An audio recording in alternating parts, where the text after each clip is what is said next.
Shalom jemaat yang dikasihi Tuhan Yesus. Berjumpa kembali dalam renungan harian masa Prapaskah GKI Wiyung Royal Residence. Sebelum kita merenungkan firman Tuhan, mari kita mohon pimpinan Roh Kudus untuk menolong kita memahami kebenaran firman Tuhan. Ya Tuhan, kami mengucap syukur kalau kami diberikan kesempatan untuk merenungkan firman-Mu.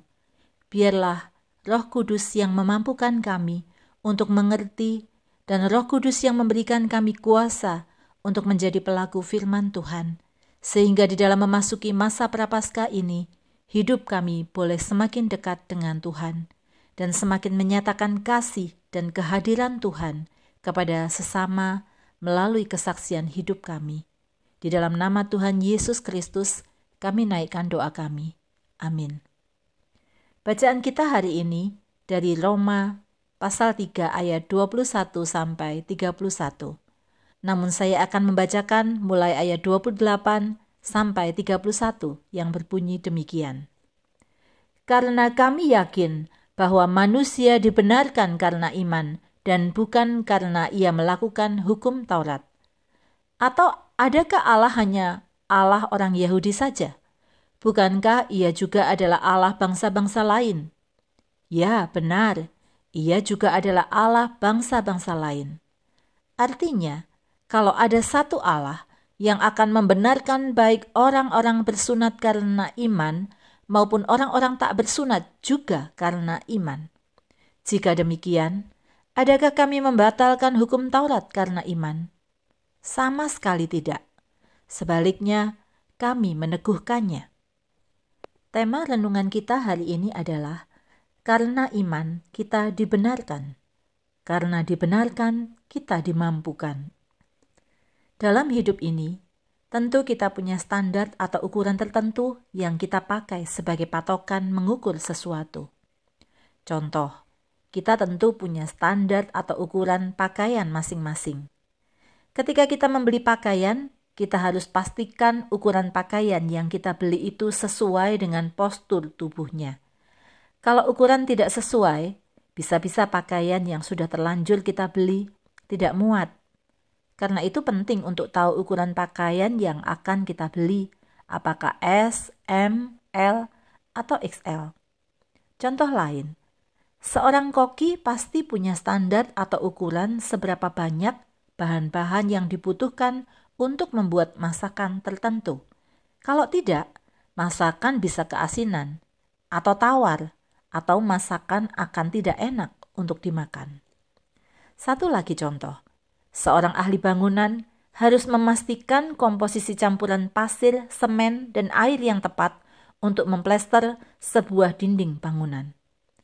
Bagi orang Yahudi yang meyakini bahwa mereka adalah umat pilihan, hukum Taurat merupakan standar untuk menentukan apakah mereka benar atau salah, apakah mereka berdosa, atau apakah mereka diselamatkan?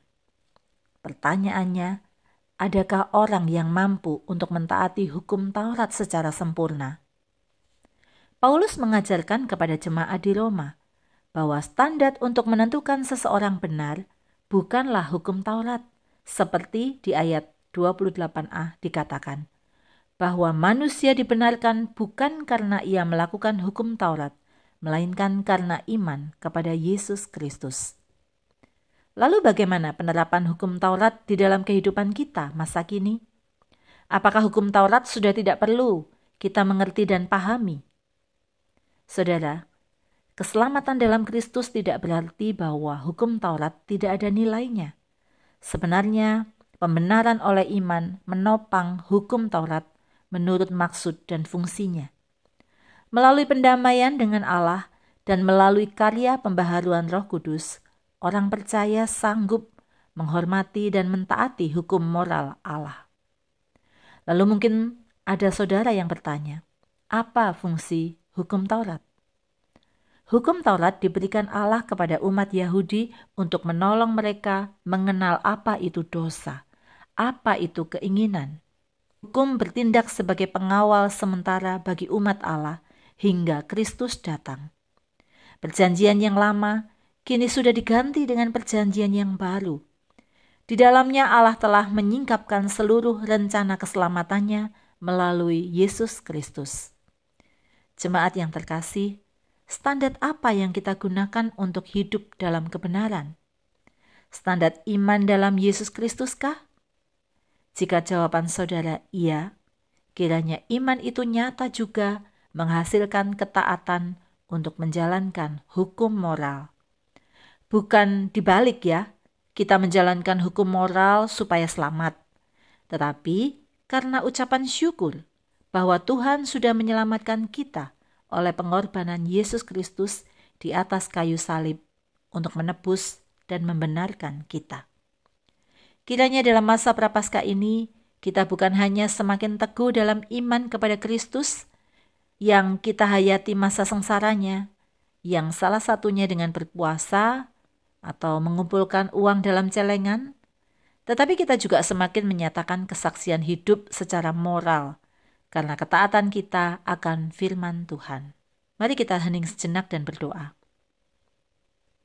Dalam seluruh aktivitas kami hari ini ya Tuhan, dan menghayati masa-masa sengsara Tuhan Yesus Kristus, kiranya Tuhan meneguhkan iman kami dan memberikan kami kekuatan untuk mentaati firman Tuhan, sehingga kami tidak berhenti dengan pemahaman bahwa kami sudah diselamatkan, tetapi kami terus menyatakan iman dalam perbuatan-perbuatan kasih kami kepada Engkau dan kepada sesama kami. Dalam nama Bapa, Putra, dan Roh Kudus. Amin. Selamat menghayati masa Prapaskah. Tuhan Yesus memberkati.